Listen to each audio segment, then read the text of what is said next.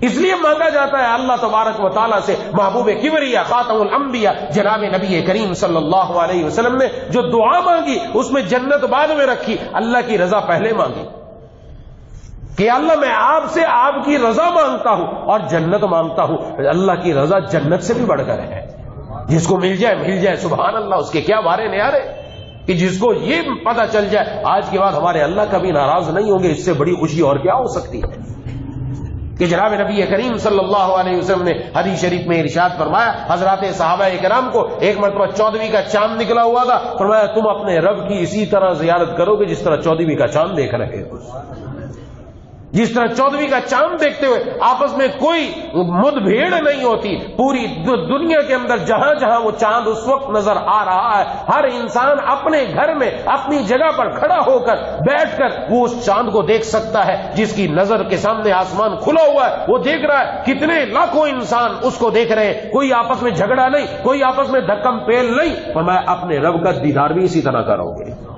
کہ اللہ تبارک و تعالیٰ اپنا دیدار کروائیں گے، اپنی زیارت کروائیں گے۔ جس طرح جمعے کا دن ہوتا ہے اسی طرح ایک دن ہوگا، وہاں اس دن سب لوگ جمع ہوں گے، جنتی جمع ہوں گے، اور اللہ تبارک و تعالیٰ کی طرف سے ہر انسان کو اس کے اعمال کے بدلے، اس کی بدولت جتنا عمل کیا اس کے مطابق اس کا جو درجہ ہوگا اس درجے پر اس کو بٹھایا جائے گا۔ سونے کی کرسیاں، چاندی کی کرسیاں، مشک و عنبر کے ٹیلے اور نہ جانے کیا کچھ ہوگا، ہر ایک اپنی اپنی جگہ پر ہوگا۔ اس وقت اللہ تعالیٰ اپنا دیدار کروائیں گے، اس سے بڑھ کر اور کیا لذت ہوگی انسان کے لیے۔ اب یہ باتیں سامنے رکھے، اس کے بعد جو حکم فرمایا وہ کیا ارشاد فرمایا؟ یہ ان کو کیوں ملے غرفے، یہ ان کو بالا خانے کیوں ملے، یہ جنتیں کیوں ملی ان کو؟ اس وجہ سے بما صبروا، انہوں نے صبر کیا۔ یہ بات سمجھنے کی ہے۔ ہمارے نزدیک صبر کا مطلب یہ ہے گھر میں کسی کا انتقال ہو گیا، عزیز و اقارب کا انتقال ہو گیا، صبر کرنے کا حکم دیا جاتا ہے کہ صبر کرو، اس کے اوپر شور و واویلا نہ کرو، اللہ کے سامنے شکوہ و شکایت نہ کرو۔ یہ بھی صبر کا ایک معنی ہے، لیکن یہاں صبر بما صبروا، انہوں نے اللہ کی رضامندی اختیار کرنے پر بھی صبر کیا، اللہ کی نافرمانی سے بچنے پر بھی صبر کیا، دونوں صبر کیا۔ کیسے صبر کیا؟ نماز پڑھنے کو دل نہیں چاہ رہا، نماز کا وقت ہو گیا، اذان ہو چکی ہے اور مؤذن کی صدا کانوں میں آ چکی ہے، گھروں میں خواتین ہیں، اب مرد و عورت اکٹھے بیٹھے ہوئے ہیں، گپ شپ چل رہی ہے، یا عورتیں اپنی سہیلیوں کے ساتھ بیٹھے ہوئی ہیں، یا گھر میں کام کاج کے اندر مصروف ہیں، اب دل نہیں چاہ رہا، اب اس وقت صبر کرنا ہے۔ صبر کیا؟ اپنے آپ پر زبردستی کر کے اپنے آپ کو اللہ کے سامنے کھڑا کر دینا ہے۔ یہ جنہوں نے دنیا میں اللہ کی عبادت کرنے میں اپنے اوپر زبردستی کی، اس کے بدلے میں اللہ ان کو یہ جنت عطا فرما رہے ہیں۔ آج کہا جاتا ہے نا سستی ہو گئی جی، کا کیا ہوا؟ سستی ہو رہی، نماز نہیں پڑھ رہے، آنکھیں اور تلاوت بھی نہیں ہو رہی، سستی ہو رہی ہے، وہ دل نہیں چاہ رہا، دل نہیں چاہ رہا۔ اگر اس وقت اعلان ہو جائے کہ 1 لاکھ روپیہ آپ کو ابھی فلاں جگہ جانے پر ملے گا، 1 لاکھ روپیہ، نیند بھاگے گی کہ نہیں بھاگے گی؟ سستی ختم ہوگی کہ نہیں ختم ہوگی؟ سستی بھی بھاگے گی، نیند بھی بھاگے گی۔ عورتوں کو بتا دیا جائے فلاں جگہ پر سونے کا زیور ملے گا 1 تولہ، سب بھاگے گی کہ نہیں بھاگے گی؟ چستی دور ہوئی؟ یہ 1 لاکھ کیا بیچتا ہے؟ رب نے کیا کیا نعمتیں تیار کر رکھی ہیں، اللہ کی نعمتیں اور جنت کے بالا خانے اور رب کی رضامندی، یہ دنیا وما فیہا سے بھی بہتر کر ہے کہ دنیا اس کا مقابلہ نہیں کر سکتی۔ جس کے سامنے رب کی رضامندی آ جائے، جس کے سامنے اپنے رب کا حکم آ جائے، جس کے دل میں اپنے رب کی وہ محبت اور چاشنی پیدا ہو جائے، پھر وہ اپنی سستی کو چستی میں تبدیل کر لیتا ہے۔ پھر کوئی سستی اس کو اللہ کے حکم پر عمل کرنے سے روکتی نہیں ہے، کوئی سستی اس کو رب تعالیٰ کی نافرمانی کی طرف لے کر نہیں جاتی۔ دونوں کام میں زبردستی ہے کہ دل چاہ رہا گندگی دیکھ لوں، دل چاہ رہا نظر خراب کر لوں، دل چاہ رہا فلم دیکھ لوں، ہاتھ میں موبائل بھی ہے، نیٹ پیکج بھی ہے، غلط طرف چلی جاؤں، غلط سائٹ پر چلے جاؤں، لیکن زبردستی کر کے اپنے آپ کو روکا کہ نہیں، میرے اللہ ناراض ہو جائیں گے، اگرچہ کوئی دیکھنے والا نہیں ہے لیکن میرا اللہ مجھے دیکھ رہے ہیں۔ میں دنیا میں اس لیے نہیں آیا کہ اپنے رب کی نافرمانی کروں، اس نے جو آنکھوں کی نعمت سے نوازا اس لیے نہیں نوازا، اپنے آپ کو زبردستی روکا، اور جس نے زبردستی روکا یہ غرفے اور جنت اسی کو ملنے والی ہے۔ یہ ہے صبر، یہ صبر ہے، یہ بتایا جا رہا ہے۔ یہ پیچھے جتنے اعمال آئے ان سب میں بھی صبر، یہ بڑی اہم صفت ہے، صبر ہی تمام چیزوں کی کنجی ہے۔ یاد رکھیں، کسی بھی عبادت کے لیے سستی پیدا ہو رہی ہے، زبردستی کر کے اس عبادت کے لیے کھڑے ہو جانا، اور کسی گناہ سے بچنے میں سستی ہو رہی ہے اور غفلت ہو رہی ہے اور لاپرواہی ہو رہی ہے، زبردستی کر کے اس گناہ سے بچ جانا، اس کا نام صبر ہے۔ اور جو بندہ اختیار کرتا ہے اللہ فرمانے یہ غرفے اس کو عطا فرمائے جائیں گے۔ اس لیے یہ اہم صفت یہ اپنے اندر اختیار کرنے کی ضرورت ہے۔ ہر سستی کا مقابلہ چستی سے ہو، اس کے علاوہ کوئی اور چیز نہیں ہے کہ جی کام ہی نہیں ہوتا۔ نماز کی طرف آتے ہیں کوئی پیچھے سے کھینچ لیتا ہے، نماز کی طرف آتے ہوئے کوئی کھینچ لیتا ہے، شادی حال جاتے ہوئے کوئی نہیں کھینچتا پیچھے سے، وہاں کیسے بندہ چلا جاتا ہے؟ اور ساتھیوں نے کہیں فنکشن رکھا ہوا وہاں کیسے پہنچ جاتی ہیں؟ یہ خواتین رات کو 12-1 بجے تیار ہو کر کیسے شادی حالوں میں پہنچ جاتی ہیں؟ رب کے سامنے رات کو کھڑے ہو کر 2 رکعت تہجد کی نہیں پڑھی جاتی، لیکن رات کو 12 بجے بھی ان کو اگر بتا دیا جائے فلاں فنکشن میں جانا ہے، فلاں شادی حال میں جانا ہے، 1-1 2-2 گھنٹے تیار ہونا ان کے لیے آسان ہے، لیکن رب کے سامنے کھڑا ہونا مشکل ہو گیا۔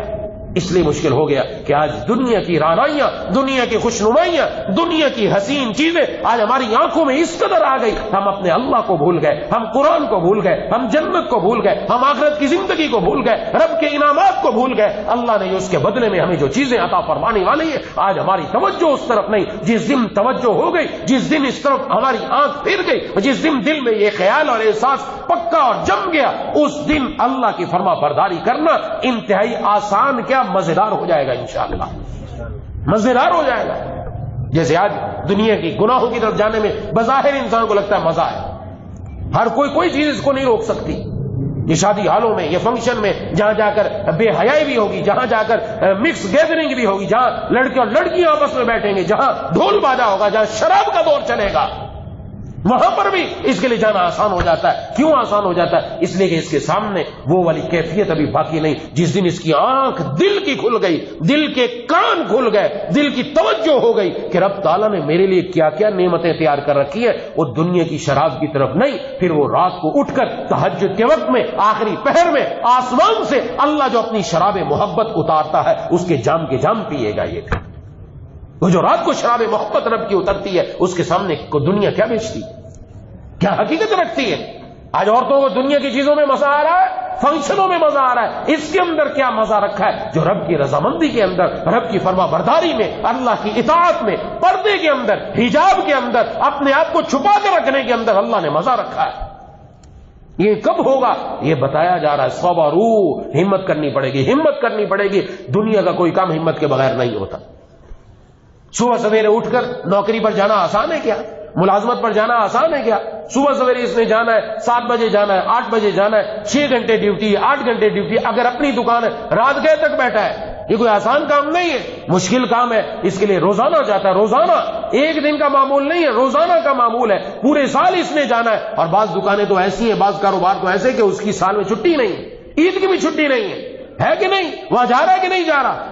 دکان کاروبار سب کچھ ہو رہا ہے. کیوں؟ اس کو 1 مہینے کے بعد جو وہاں سے نفع ملنے والا ہے، جو وہاں سے پیسہ ملنے والا ہے، اس کو اس کی لطف اور اس کی لذت، اس کی محبت ہے، اس کو اس کی قدر معلوم ہے. اس لیے اس کے لیے اٹھنا آسان ہے، اس لیے اس کے لیے اپنے کاروبار پر جانا آسان ہے، اس لیے سارا دن اپنے کاروبار کو دینا آسان ہے، کھڑے ہونا آسان ہے. اپنی عیدیں قربان کر دے گا، اپنی شادیوں قربان کر دے گا، سب کچھ قربان کر دیتا ہے. اپنے کاروبار کو چھوڑنے کے لیے تیار نہیں ہوتا. کیوں نہیں تیار ہوتا؟ اس کو وہ جو چیز ملنے والی ہے دنیا کی پونجی، اس سے اس کو مزہ اور اس کے ساتھ اس کو لذت حاصل ہوتی ہے، اس کی قدر و قیمت ہے. جب اللہ تعالیٰ کی محبت کی، اللہ کے نام کی لذت دل میں آ جائے گی، اسی طرح رب کے سامنے کھڑا ہو جانا آسان ہو جائے گا.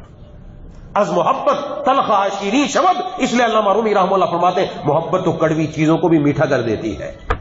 ماں کے لیے کیا چیز ہے؟ ماں بچہ، چھوٹا بچے کی تمنائیں کرتی کہ بچہ ہو جائے، بچہ ہو جائے. بچہ ہو گیا، اب بچہ رات کو بستر گیلا کر دے تو ماں کے لیے پریشانی ہے. نہ ماں اس کو اٹھا کر صاف ستھرا کرتی ہے، گیلے بستر پر خود سو جائے گی، سوکھے بستر پر اس کو سلائے گی. بار بار اٹھنا پڑے، بار بار اٹھے گی. تکلیف برداشت کر رہی ہے کیونکہ اس کو اپنے بچے کے ساتھ جو اللہ نے محبت دی ہے، یہ محبت اس کو مجبور کر رہی ہے. اس کے لیے رات کو بار بار اٹھنا، اپنے بچے کی پریشانی اپنے سر پر لینا، اس کے لیے آسان ہو گیا. جس کے دل میں اللہ کی محبت آ جائے تو اس کے لیے اللہ کے حکموں پر عمل کرنا بھی آسان ہو جاتا ہے.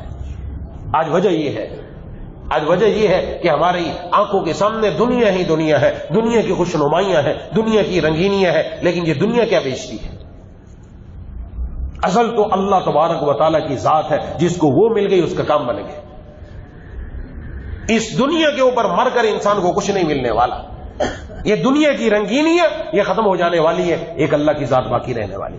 دنیا کے اندر کھانا کھایا، ایک حد تک کھا سکتے ہیں. بریانی کھانے کا بڑا مزہ آتا ہے، کباب کھانے کا بڑا عاشق ہے. کتنے کھا لے گا؟ 100 کھا لے گا؟ نہیں، ایک مخصوص حد ہے. کھا لیا، پیٹ بھر گیا. اب وہی چیز جو اچھی لگتی تھی اب اچھی نہیں لگ رہی، چھوڑ دی اس نے. لیکن جنت میں یہ نہیں ہوگا.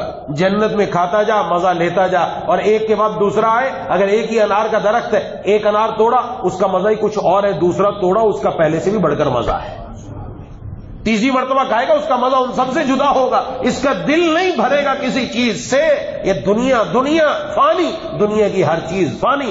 جنت باقی رہنے والی، اللہ کا نام باقی رہنے والا، جنت میں جانے والا باقی رہنے والا، جنت کی لذت میں باقی رہنے والی ہے. تو ہم کیوں دنیا کے اوپر ان کو ترجیح دیں؟ اس لیے چیزوں کو یاد کریں، دیکھیں، بار بار سوچے گا تو دل میں آئے گا میں کن چیزوں کے اوپر اپنے آپ کو مٹا رہا ہوں، میں کن چیزوں پر اپنے آپ کو فنا کر رہا ہوں، کن چیزوں پر میں ختم کر رہا ہوں. یہ تو دنیا کی چیزیں بیچ رہی ہیں. اس لیے بڑی اہم بات ارشاد فرمائی اولئک یجزون الغرفۃ بما صبروا. یہی وہ لوگ ہیں کہ جن کو بدلے میں بالا خانے ملیں گے. کس وجہ سے؟ بما صبروا، صبر کرنے کی وجہ سے. وَيُلَقَّوْنَ فِيهَا تَحِيَّةٌ وَسَلَامًا، اور ان کو وہاں تحفے اور سلام پیش کیا جائے گا. فرشتے آئیں گے، سلامتی کی باتیں ہر طرف، کسی جگہ. لا خوف علیہم ولا هم يحزنون، نہ ان پر کبھی ڈر ہوگا، نہ ان کو کبھی غم ہوگا. دنیا کے اندر انسان غمگین رہتا ہے، ڈر رہتا ہے. وہاں کوئی خوف نہیں، وہاں کوئی غم نہیں، ہر وقت مزے کی زندگی گزر رہی ہے.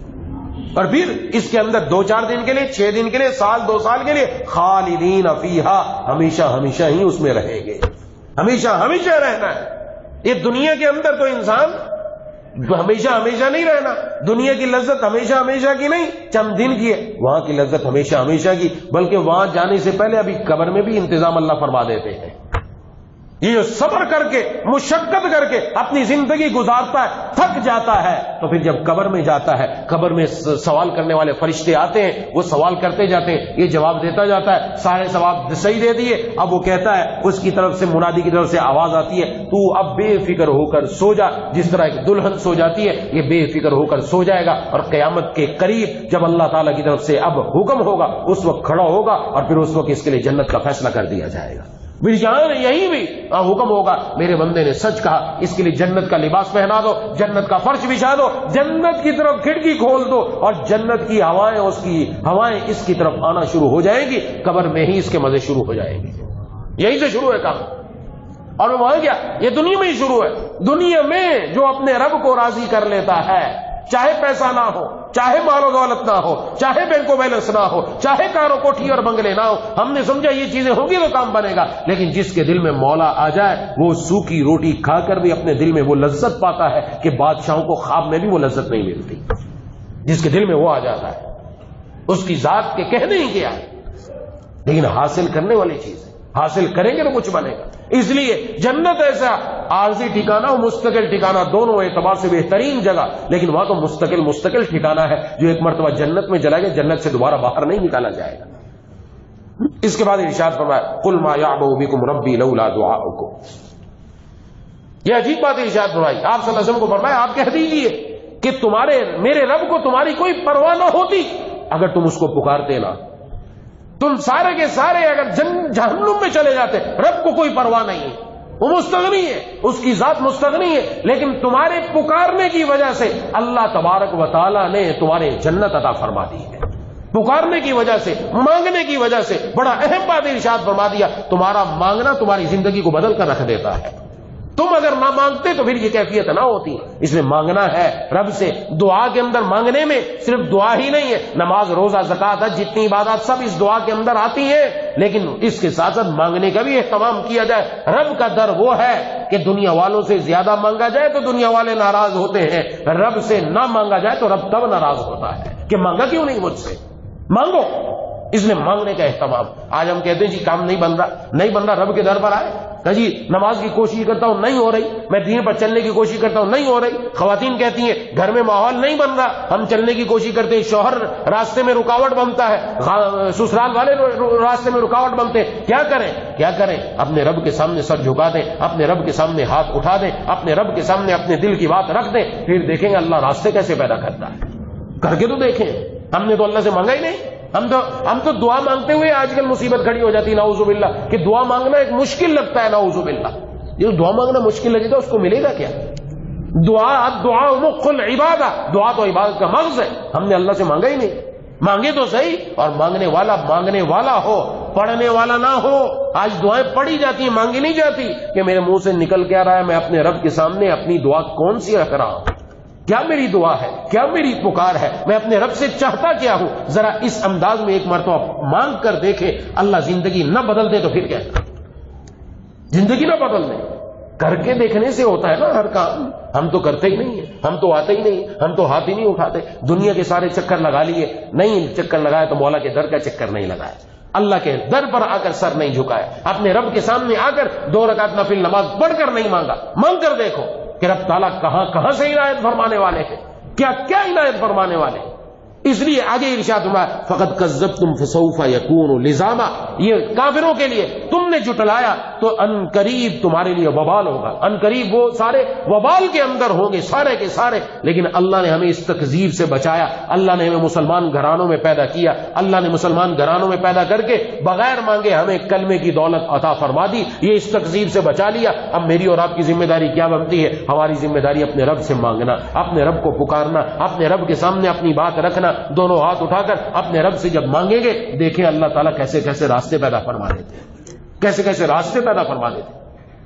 حضرت ہاجرہ کو حضرت ابراہیم علیہ السلام نے چھوڑا، واقعہ سب کو معلوم ہے، لیکن ان کا ایمان کتنا مضبوط تھا، جب واپس جانے لگے بات نہیں کی، کہاں چھوڑ کر جا رہے؟ بے آب و گیا، جہاں پانی نہیں ہے، جہاں چرند پرند نہیں ہے، یہ مکہ کی زمین وہ تھی یا کچھ نہیں تھا، وہاں چھوڑ کر جا رہے ہیں جہاں کوئی پرسان حال نہیں، کوئی دیکھنے والا نہیں، کوئی لوگ رہنے والے نہیں ہیں، وہاں ایک عورت اور ایک بچے کو چھوڑ کر جا رہے ہیں، اور وقت کے نبی رب کے حکم پر جب جانے لگے انہوں نے پوچھا آپ ابھی سے جا رہے ہیں؟ بار بار پوچھا، اور آخر میں پوچھا کہ اللہ کا حکم یہی ہے؟ تو سر ہلا دیا کہ اللہ کا حکم یہی ہے، بس یہ سننا تھا کہ اگر اللہ کا حکم یہ ہے تو اللہ ہمیں ضائع نہیں کرے گا۔ سبحان اللہ، کیا ایمان کی قوت تھی کہ اللہ کا حکم ہے، بظاہر اسباب نہیں ہے، پانی کا انتظام نہیں ہے، رہنے والا کوئی نہیں ہے، کھانے پینے کی کوئی چیز نہیں، لیکن اتنا اعتماد اپنے رب پر کہ اگر اللہ کا حکم ہے ہمیں یہاں چھوڑ کر چلے جاؤ تو وہ اللہ ہمیں ضائع نہیں کرے گا، وہ یہی رکھے گا ہمیں زندہ۔ اور رب نے انتظام کیا کہ نہیں کیا؟ ایسا ایسا انتظام کیا، آج مکہ کی وادی وہ وادی ہے کہ دنیا کے اندر جو جو پھل پوری دنیا میں ملتا ہے اللہ وہی پھل مکہ میں عطا فرماتے ہیں۔ یہ ساری پیچھے قربانی ہے۔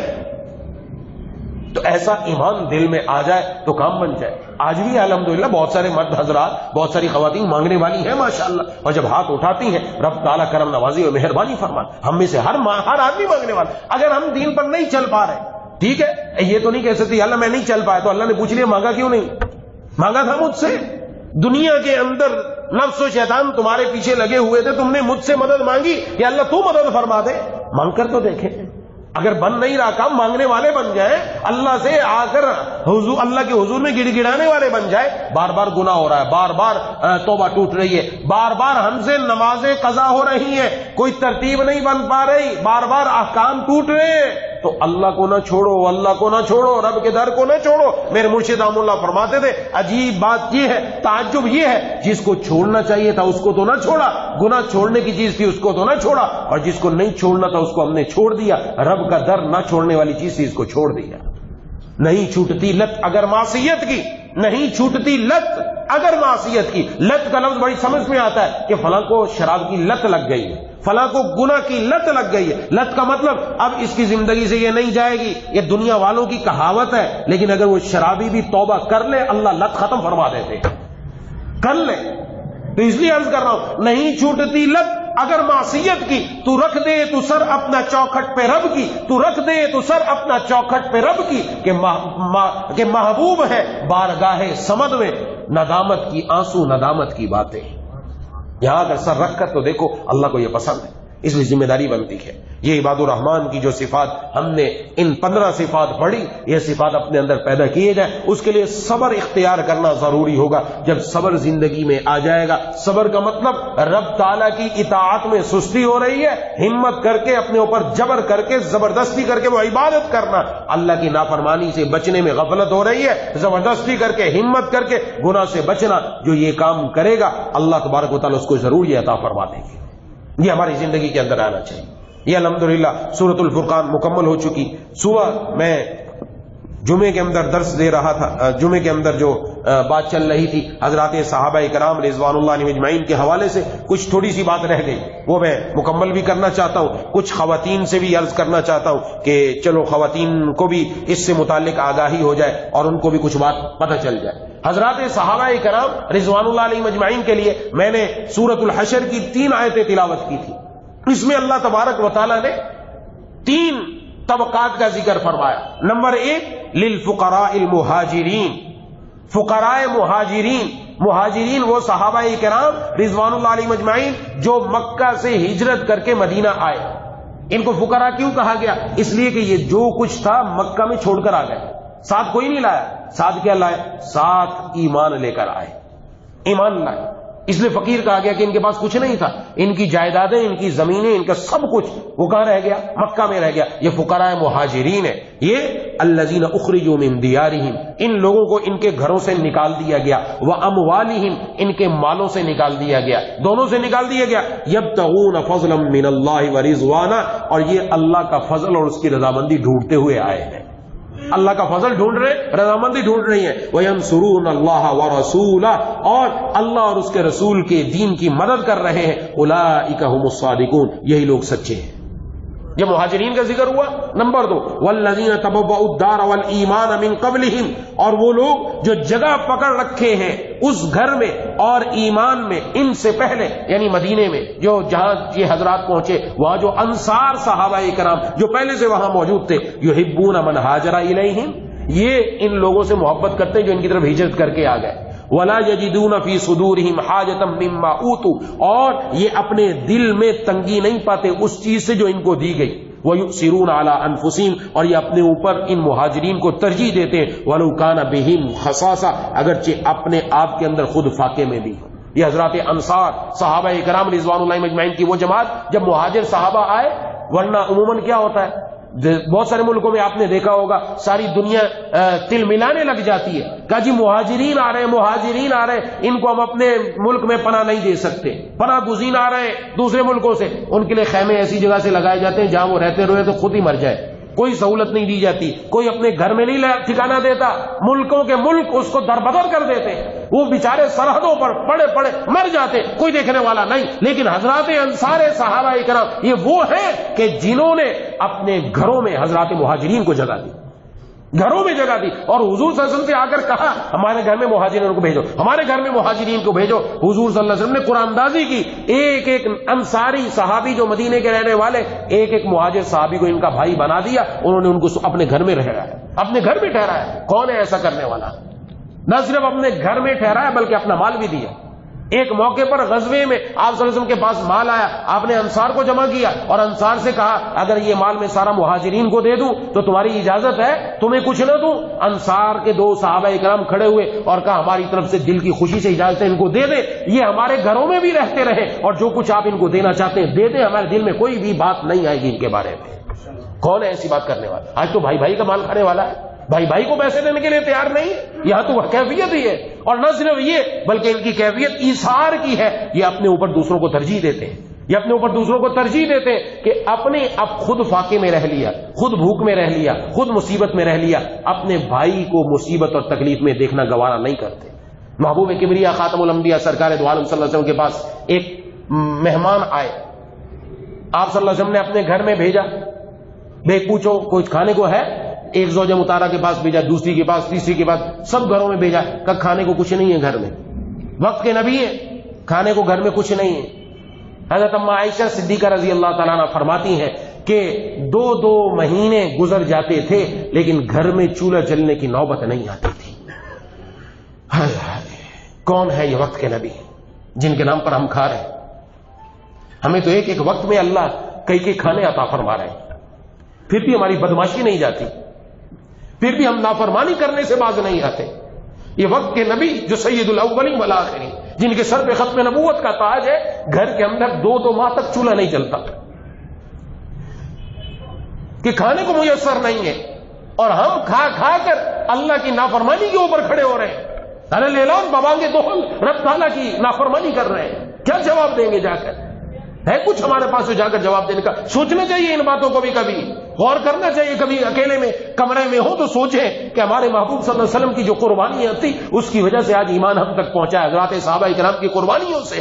اور ہم کہاں ڈھونڈتے پھر رہے ہیں؟ ہمارے اوپر کیا کیا نعمتیں آ رہی ہیں. تو آپ صلی اللہ علیہ وسلم نے بھیجا، سب طرف سے جواب آیا نہیں ہے. آپ نے فرمایا اس مہمان کی مہمان نوازی کون کرے گا؟ ایک صحابی کھڑے ہوئے عرض کیا میں کروں گا. لے گئے اپنے گھر میں جا کر اہلیہ سے پوچھا کیا کھانا ہے؟ کہ کھانا اتنا مختصر ہے، مہمان کھا سکتا ہے، اس کا پیٹ بھرے گا اور کچھ نہیں.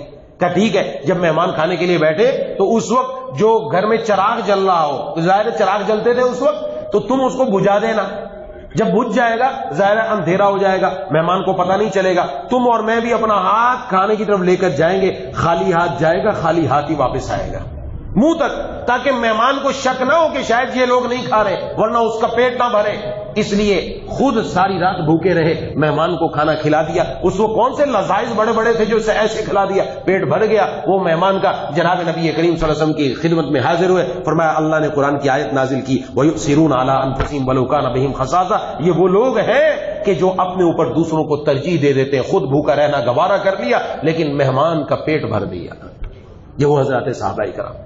غزوہ تبوک کا موقع ہے غالباً، ایک صحابی شہید ہو رہے ہیں، شہادت کے قریب ہے، جان کنی کا عالم ہے. اس وقت انہوں نے کہا پانی. ایک صحابی دوڑتے ہوئے گئے پانی لے کر کہ ان کو پانی پہنچاؤں.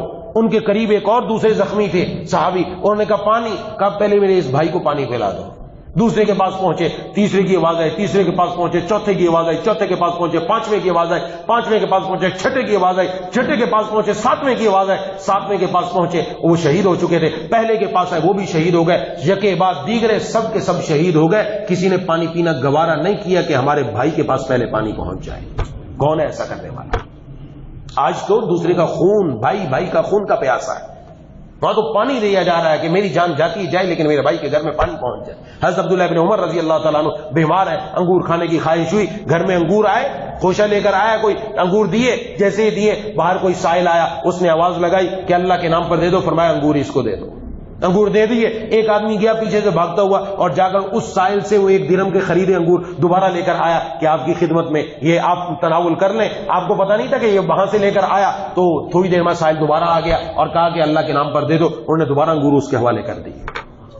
یہ وہ حضرات کہ جن کی کیفیت یہ ہے، اور انہی حضرات صحابہ کرام کے زمانے میں ایک گھر کے اندر ایک ساتھی کو کسی کی چیز کی ضرورت تھی تو دوسرے ساتھی نے بکری کی سیری بھیج دی، ان کے پاس پہنچی، پتا چلا میرا تو فلاں ساتھی وہ مجھ سے زیادہ محتاج ہے، اس کے گھر میں بھیج دی، تیسرے کے پاس بھیج دی، تیسرے نے چوتھے کے پاس، چوتھے نے پانچویں کے پاس، چھٹے کے پاس، ساتویں کے پاس، ساتویں نے دوبارہ پہلے والے کے گھر میں بھیج دی، وہ مجھ سے زیادہ محتاج ہے۔ سیری جہاں سے گھومی تھی وہیں واپس آ کر رک گئی۔ ہر ایک دوسرے کا ایسا خیال رکھنے والا کہ صرف اپنے پیٹ کی فکر نہیں، اپنے ساتھیوں کی بھی فکر ہے اور ان کے گھر میں انتظام کیا جا رہا ہے پہنچانے کا۔ خود فاقے سے رہنے گوارا ہے لیکن اپنے پڑوسی کا، اپنے ساتھی کا، اپنے مسلمان بھائی کا پیٹ خالی رکھنا گوارا نہیں۔ اور آج کیسا مسلمان ہے؟ آج تو ہماری حالت ہی ایسی ہے، قریب کے پڑوسی کا ہی پتہ نہیں چلتا۔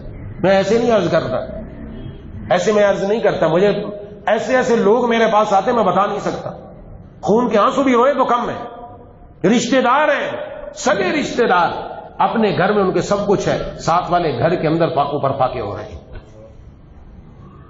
ایک ہفتے تک سوکھی روٹی پر اب بھی ایسے لوگ ہیں، گزارا چلتا ہے۔ ان آنکھوں نے دیکھا ایسے لوگوں کو۔ یہ نالیاں ہماری بنی ہوئی گندی جس پر لوگ اپنے گھر کے بچے ہوئے چاول ڈال دیتے، وہاں بیٹھ کر ایک آدمی چاول کھا رہا تھا، وہ والے کیا جواب دیں گے اللہ تبارک و تعالیٰ کو کل قیامت والے دن جا کر؟ ہمیں تو صرف اپنے پیٹ کی فکر ہوئی پڑی ہے، اور یہاں یہ کون پیش کر سکتا ہے ان کی مثال؟ کم از کم ہم ان کا کچھ نہ کچھ جز تو اپنے اندر پیدا کریں، کچھ تو کسی کا غم اپنے اندر لے لیں۔ عورتوں کو ہے تو ان کی کیفیت یہ چل رہی ہے، ہر عورت اسی چکر میں میرا مال بڑھ جائے، میرا سونا زیادہ ہو جائے، میرا زرق برق کے لباس روزانہ کے نئے ہو جائے، ایک فنکشن میں ایک لباس پہن لیا، اب دوسرے کے لیے دوسرا چاہیے۔ وہ بعض گھر تو وہ ہیں جن کو پہننے کے لیے لباس نہیں ہے۔ سردیاں گزر گئی، سردیوں میں کتنے لوگ ایسے تھے جن بیچاروں کے پاس اوڑھنے کے لیے کچھ نہیں تھا، لیکن ہم تو توجہ نہیں کر رہے ہیں، کن کے پاس کھانے کے لیے کچھ نہیں۔ تو خدا کے لیے سمجھنا چاہیے، یہ حضرات صحابہ کرام، یہ جن کے اوپر آج نعوذ باللہ لوگ بھونکتے ہیں، جن کی زبانیں نہیں رکتی، ان کی مثال لا کر دنیا دکھانے سے عاجز ہے، پیش نہیں کر سکتی۔ یہ وہ تھے کہ جن کو اللہ نے چن لیا تھا، یہ اپنے اوپر دوسروں کو ترجیح دیتے تھے، انہوں نے کبھی گوارا نہیں کیا کہ دوسرے کا پیٹ کاٹ لیا جائے۔ اور پھر آگے کیا عجیب ارشاد ہے، وَمَن يُوقَ شُحَّ نَفْسِهِ فَأُولَٰئِكَ هُمُ الْمُفْلِحُونَ، اور جو اپنے دل کی بخل سے بچا لیا گیا یہی لوگ کامیاب ہیں۔ یہ دل کا بخل ہے، آج پیسہ سنبھال کے رکھنا، کسی دوسرے کو نہ چلا جائے، اپنے سامنے سب کچھ آ جائے، دوسرے کے پاس کچھ نہ پہنچے، نہ پہلے دوسرے کی فکر ہو کہ دوسرے کے پاس مال پہنچ جائے، دوسرے کا پیٹ بھر جائے۔ دوسرے کا پیٹ بھر کر جو انسان کو دل میں خوشی ملتی ہے نا، وہ کسی چیز میں نہیں ملتی، کر کے دیکھے کبھی بندہ۔ یہ وہ حضرات صحابہ کرام ہیں جن کے بارے میں اللہ تبارک و تعالیٰ یہ گواہی دے رہے ہیں، اور ان کے دل خالی تھے، ایک دوسرے سے کینہ نہیں، حسد نہیں، بغض نہیں، کہیں نہیں ہے، دلوں میں آپس میں چاشنی اور محبتیں۔ ہمارے گھروں میں بھی ہوا کرتی، ایسا نہیں یہ کوئی نئی بات ہو رہی، نئی بات نہیں ہے۔ اور پوچھیں جا کے اپنی دادی اماں سے، نانی سے، اور پرانے لوگوں سے پوچھیں جن کی عمریں گزر چکی ہیں کہ ان کی جب جوانی کی کیفیت تھی کیا تھی۔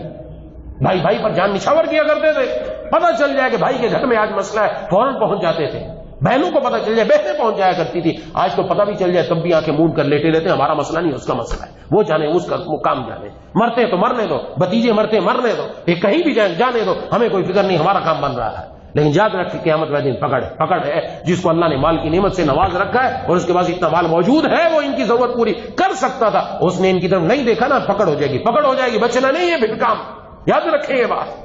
ہمیں اس طرف احساس ہونا چاہیے کہ دوسروں کی بھی ضرورت کو پورا کیا جائے، ضرورت کو دیکھا جائے، جو حضرات صحابہ کرام رضوان اللہ علیہم اجمعین کی کیفیات ہیں۔ اس کے بعد ارشاد فرمایا تیسرا طبقہ کون ہے؟ تیسرا طبقہ وہ لوگ ہیں جو ان کے بعد آئیں گے، وہ ہم ہیں، میں اور آپ ہیں، قیامت تک آنے والے لوگ ہیں۔ اور فرمایا ان کے ذمے کیا ہے؟ ان کے ذمے یہ ہے، یہ دعا کریں اے اللہ ہماری بھی مغفرت فرما دے، ہمارے ان بھائیوں کی مغفرت فرما دے جو ہم سے پہلے ایمان لا چکے، ان کے لیے بھی دعا ہماری ذمہ داری ہے، محبت کا ذکر ہے۔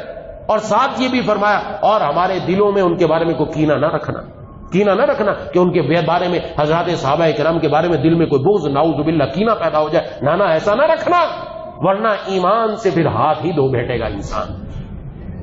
تفسیر میں لکھا ہے یہ تیسرا درجہ ہے۔ ایک شخص آیا حضرت حسین رضی اللہ تعالیٰ عنہ کے پاس، حضرت عثمان غنی رضی اللہ تعالیٰ عنہ پر اعتراض کرتے ہوئے فرمایا تو مہاجرین میں سے ہے؟ کہا مہاجرین میں سے نہ ہوں۔ کہا انصار میں سے؟ کہا انصار میں سے نہیں۔ فرمایا مہاجر اور انصار کو اللہ نے کامیابی کا سرٹیفکیٹ دے دیا، تو تیسرے طبقے میں سے بن جا۔ اور تیسرا طبقہ وہ ہے جو اپنے لیے بھی مغفرت کی دعا کرتا ہے اور ان کے لیے بھی، اور اپنے دلوں میں ان کے بارے میں اعتراض نہیں رکھتا۔ اگر تو تیسرے میں بھی شامل نہیں ہونا چاہتا تو پھر اس لسٹ سے ہی خارج ہو چکا ہے۔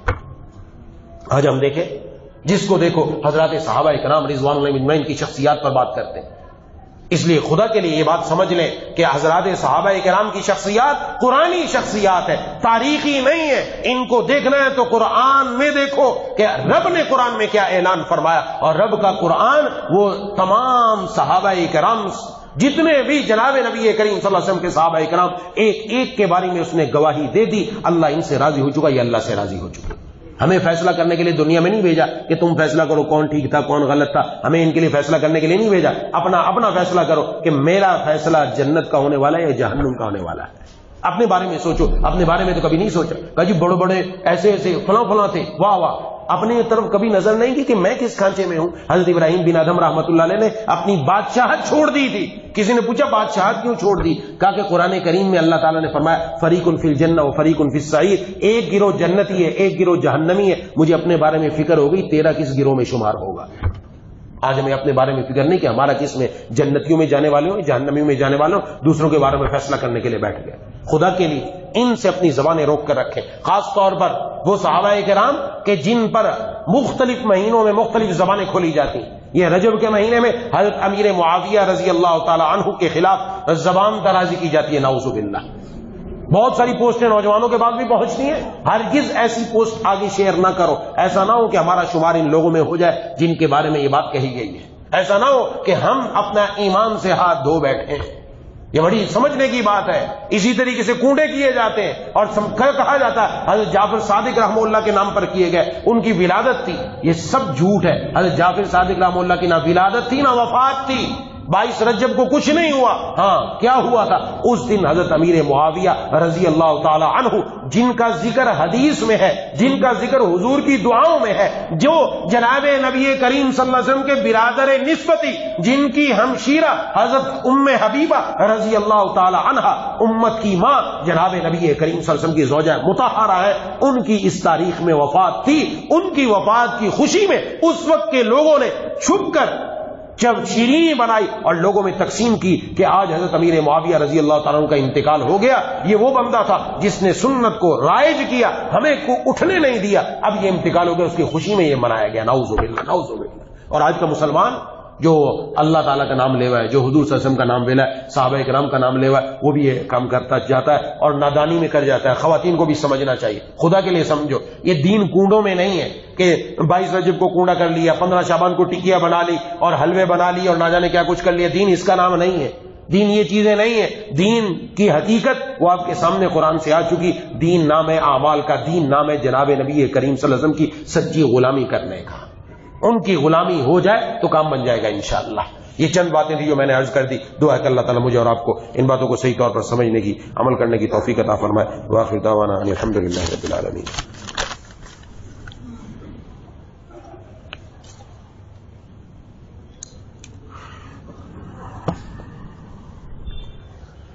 بسم اللہ الرحمن الرحیم، الحمدللہ رب العالمین، الرحمن الرحیم، مالک یوم الدین،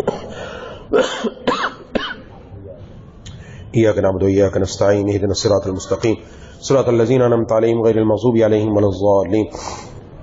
اللهم صل على سيدنا ومولانا محمد وعلى آل سيدنا ومولانا محمد وبارك وسلم. ربنا اغفر لنا ذنوبنا وكفر عنا سيئاتنا وتوفنا مع الأبرار ربنا لا تزغ قلوبنا بعد إذ هديتنا وهب لنا من لدنك رحمة إنك أنت الوهاب یا الہ العالمین یا ارحم الراحمین یا ذا الجلال والاکرام یا مالک الملک یا احکم الحاکمین، ہم سب کا مل بیٹھنا قبول فرما۔ یا اللہ میرے کہنے میں سب کے سننے میں اخلاص پیدا فرما، ہم سب کو ان باتوں پر عمل کرنے کی توفیق عطا فرما۔ مولا کریم نے عباد الرحمن کی جو صفات ہم نے پڑھی ہیں یا اللہ وہ صفات ہم سب کے اندر پیدا فرما دیجیے۔ مولا کریم اے الہ العالمین اے ارحم الراحمین، ہم نے سے کسی کو محروم نہ فرمائیے یا ذا الجلال والاکرام۔ اور جو فرمایا گیا یہ غرفے صبر کی وجہ سے ملیں گے یا اللہ، اپنی عبادت پر صبر کرنے کی، اپنی نافرمانی سے بچنے پر صبر کرنے کی ہم سب کو توفیق عطا فرما دیجیے۔ مولا کریم اے الہ العالمین، جتنا مشرق اور مغرب کے درمیان دوری ہے اتنا ہمارے اور گناہوں کے درمیان دوری پیدا فرما۔ ہم میں سے جو بیمار ہیں، گھروں میں جو بیمار ہیں، دوستو احباب میں جو بیمار ہیں، جنہوں نے بیماروں کے لیے دعا کے لیے کہا ہے، یہ کہنا چاہتے نہیں کہہ سکے، امید رکھتا ہے یہ پیغام پہنچایا نہ پہنچ سکا، یا اللہ سب کو شفائے کاملہ عاجلہ مستمر عطا فرما۔ ایک خاتون ہے، ان کی بیٹی کو کینسر ہے، انہوں نے دعا کے لیے کہا ہے، یا الہ العالمین یا ارحم الراحمین اس بچی کو بھی مکمل پہلے سے بہتر صحت اور قوت عطا فرما۔ یا اللہ آپ کے ہاں کوئی دیر نہیں، دنیا کے ڈاکٹر جواب دے سکتے ہیں، آپ کے پاس ہر بیماری کا علاج ہے، یا اللہ اپنے کن کے ذریعے یا اللہ اس کو مکمل صحت عطا فرما دیجیے۔ اور بھی جتنے بیمار ہیں، گھروں میں ہیں، اسپتالوں میں ہیں، ہم میں سے کوئی بھی ہے یا اللہ جس کو جو بیماری ہے یا اللہ سب کو اس سے مکمل صحت عطا فرما دیجیے، صحت کی دولت سے مالا مال فرما دیجیے مولا کریم، اور پھر اس صحت کو اپنی فرما برداری میں لگانے کی توفیق عطا فرما۔ مولا کریم اے الہ العالمین اے ارحم الراحمین، عافیت الدارین نصیب فرما، عافیت دارین نصیب فرما۔ اللہم انا نسألک العفو والعافیت والمعافات فی الدنیا والآخرہ۔ مولا کریم اے الہ العالمین اے ارحم الراحمین، ایک اور درخواست ہے یہ کسی خاص مقصد کے لیے، یا اللہ انہوں نے جس مقصد کے لیے دعا کے لیے کہا ہے اس مقصد میں اگر اس بھائی کے لیے خیر ہے اور اس کے اندر اس کے لیے خیر ہی خیر ہو تو یا اللہ وہ کام ان کا مکمل کروا دیجیے۔ مولا کریم اے الہ العالمین اے ارحم الراحمین، ہر خیر ہر مسلمان مرد ہر مسلمان عورت کو عطا فرما دیجیے، ہر شر سے ہر مسلمان مرد ہر مسلمان عورت کی حفاظت فرما دیجیے۔ مولا کریم اے الہ العالمین ہم سب کو اپنے پیاروں میں شامل فرما دیجیے، کسی کو یا اللہ اپنے سے دور نہ فرمائیے گا۔ سلامتی اعضاء سلامتی ایمان کے ساتھ زندہ رکھیے، سلامتی اعضاء سلامتی ایمان کے ساتھ دنیا سے اٹھائیے۔ رقیق القلب رحیم المزاج حلیم الطبع بنا دیجیے، قلب سلیم فہم سلیم عقل سلیم عطا فرما دیجیے، عقل سلیم پر فضل عظیم عطا فرما دیجیے۔ مولا کریم الہ العالمین اے ارحم الراحمین، جتنے بھی حاضرین موجود ہیں، جتنی بھی خواتین موجود ہیں، مجھ سمیت ہم سب کے دلوں میں جتنی جائز تمنا ہے پوری فرما دیجیے، ہم سب کو پورے کے پورے دین پر چلنے والا بنا دیجیے، اور ہمارا یہ مل بیٹھنا یا اللہ یہ 100 آنا بنا دیجیے، یا اللہ یہ مکمل فائدے والا بنا دیجیے مولا کریم الہ العالمین، اور ہمارے اس آنے کی برکت سے ہماری زندگیوں کو بدل دیجیے۔ اللہم لا تجعل مصیبتنا فی دیننا، اللہم لا تجعل الدنیا اکبر ہمنا ولا مبلغ علمنا ولا غایت رغبتنا ولا تسلط علینا من لا يرحمنا۔ ربنا تقبل منا انك انت السميع العليم وتب علينا انك انت التواب الرحيم۔ صلی اللہ تعالی علی خیر خلقہ محمد وعلى آلہ واصحابہ اجمعین برحمتک یا ارحم الراحمین، آمین یا رب العالمین۔